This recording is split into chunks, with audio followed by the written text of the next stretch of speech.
નગરમાં મનપાની સાધારણ સભા તોફાની બની હતી અને મનપાની વર્ષ 2023ની અંતિમ સાધારણ સભા યોજાઈ।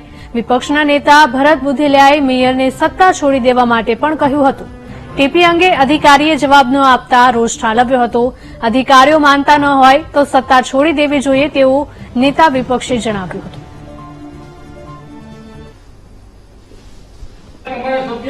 ફરિયાદ કરે છે એનો મતલબ એવો થયો ત્યારે પણ માહિતી આપી નહોતી એવું કહે છે। તો તમે સત્તામાં બેઠા છો, મેયર છે તમે, જો સત્તા છોડી દો તમારું કોઈ માનતા ન હોય તો તમે શનિ કમિટીના સભ્ય છો અને તમારી વાત ન માનતો તો સત્તા ઉપર બેઠવાનો અધિકાર તમારો નથી।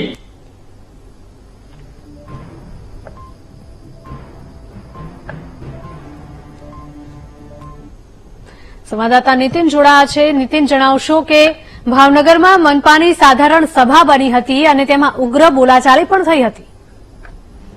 જી, ભાવનગર મહાનગરપાલિકાની જે સામાન્ય સભા છે આજે મળી હતી અને એમાં 13 જેટલા મુદ્દાઓ હતા। એના ઉપર વિવિધ પ્રકારે ચર્ચાઓ કરવામાં આવી હતી। જે પ્રકારે અધિકારીઓએ સભ્યોના જવાબ આપવા જોઈએ, ખાસ કરીને કોંગ્રેસના સભ્યોને અપૂરતા જવાબ મળતા હતા, એના કારણે કોંગ્રેસે રોષે ભરાયો હતો। વિપક્ષના નેતાએ મેયર જે છે જે અધ્યક્ષ સ્થાને બેઠા હોય છે તેમને બહુ સ્પષ્ટપણે કહ્યું હતું કે જો અધિકારી તમારું ના માનતા હોય તો તમારે સત્તા છોડી દેવી જોઈએ। આ પ્રકારનું તેમને વાક્ય બોલવાની સાથે તે ભાજપના જે નગરસેવકો છે તે ઉકળી ઉઠ્યા હતા અને બંને પાર્ટીઓ વચ્ચે ઉગ્ર બોલાચાલી થઈ હતી। આ સમગ્ર ઘટનાને લઈને મહાનગરપાલિકાની જે સામાન્ય સભા છે એમાં હોબાળો થયો અને આખરે મેયરે આ મામલો થાળે પાડ્યો હતો। પરંતુ જે પ્રકારે વિપક્ષે આક્ષેપ કર્યો છે મેયર ઉપર કે જો અધિકારી તમારું ન માનતા હોય તો તમારે સત્તા છોડી દેવી જોઈએ, એને વિવાદ થવા પામ્યો હતો। જી બિલકુલ, અને જે વિપક્ષ નેતા છે તેમણે મેયરને સત્તા છોડી દેવા માટે કહ્યું હતું તે ખૂબ મોટી વાત કહેવાય। અને આ મુદ્દે મેયર દ્વારા કોઈ પ્રતિક્રિયા આપવામાં આવી છે કે કેમ? મેયરને જયારે પૂછવામાં આવ્યું છે ત્યારે મેયરે બહુ સ્પષ્ટપણે જણાવ્યું છે અધિકારીઓ તમામ જે છે જવાબ આપતા હોય છે, પરંતુ કેટલાક ઓચિંતા જે સવાલ આવતા હોય છે એમના જવાબ તે પાસે નથી હોતા અને ત્યારે જે અધિકારી છે એ સામાન્ય સભા પૂરી થયા બાદ એકાદ દિવસમાં લેખિતમાં જવાબ જે હોય છે તે સભ્યોને આપતા હોય છે। આ પ્રકારની વાત મેયરે કરી છે, પરંતુ મેયરે એમ પણ જણાવ્યું છે કે કોંગ્રેસ છે એને વિરોધ કરવાનો હક છે અને વિરોધની બાબતમાં આ વાત કરી હતી। જી બિલકુલ નીતિન, તમામ માહિતી બદલ આપનો આભાર। ભાવનગરના મેયર ભરતભાઈ બારડ પણ આપણી સાથે જોડાયા છે। ભરતભાઈ, જણાવશો કે જે પ્રકારે મનપાની સાધારણ સભા મળી હતી અને એ તોફાની બની ગઈ હતી, કયા કયા એવા મુદ્દાઓ હતા કે જેના કારણે આ બેઠક છે તે ઉગ્ર બની હતી? કોઈ મુદ્દા એવા નહોતા। 13 કાર્યો સર્વાનુમતે મંજૂર કરવામાં આવ્યા છે। ફક્ત વિરોધ પક્ષના નેતાએ અમારા ચેરમેન પાસે જે એમને માંગવું ન જોઈએ તેવું ખાતરી માંગી, જે સામાન્ય સભામાં યોગ્ય નથી। શું ખાતરી માંગવામાં આવી હતી તેમના દ્વારા, તે કહી શકો? ક્યારે કામ પૂર્ણ થશે તેની, અને ચેરમેને એને જવાબ નહીં આપ્યો હોવાથી, કારણ કે સામાન્ય સભામાં આ ચર્ચા થઈ શકે નહીં, તો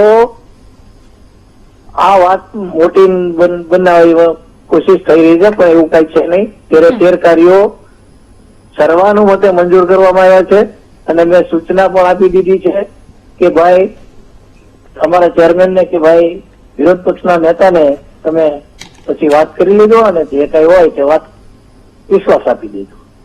બિલકુલ, આ સાથે જ વિપક્ષના નેતા એટલે કે ભરત બુધેલિયાએ પણ તમને સત્તા છોડી દેવા માટે કહ્યું હતું। આ અંગે તમે શું કહેવા માંગશો? દરેક વિરોધીને લોકશાહીમાં વિરોધ કરવાનો હક હોય છે અને તેમણે વિરોધ કર્યો છે। તો આ મુદ્દે તમારું શું કહેવું છે? બસ કઈ નહીં, એટલું જ કે એ લોકોએ ખોટો વિરોધ કર્યો। ઓકે, અને તે તમે જે પ્રકારે 13 કાર્યોનો જે ઉલ્લેખ કર્યો છે એમાંના કયા કયા 13 કાર્યો છે કે જેને હવે લીલી ઝંડી મળશે અને વિકાસના કાર્યોને વેગ મળશે? 13 કાર્યો સર્વાનુમતે મંજૂર થયા છે ને લગભગ લાઈવ છે।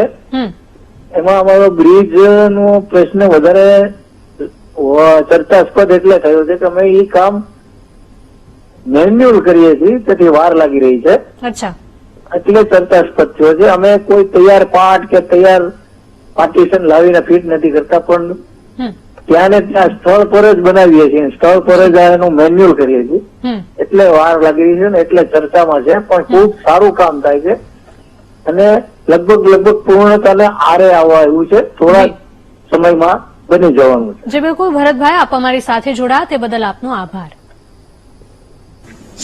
આજની સાધારણ સભા 13 કાર્યોમાં અલગ અલગ ચર્ચા થઈ, અધિકારીઓ સંતોષજનક જવાબ પણ આપતા હતા અને અમુક જવાબ કદાચ ઓચિંતા પ્રશ્ન પૂછાતા હોય, જવાબ તૈયાર ન હોય તો પછીથી લેખિત પણ આપવામાં આવે છે, પણ વિરોધ પક્ષના લોકો વિરોધ કરવાનો હક ધરાવે છે, તેથી વિરોધ કરતા રહે.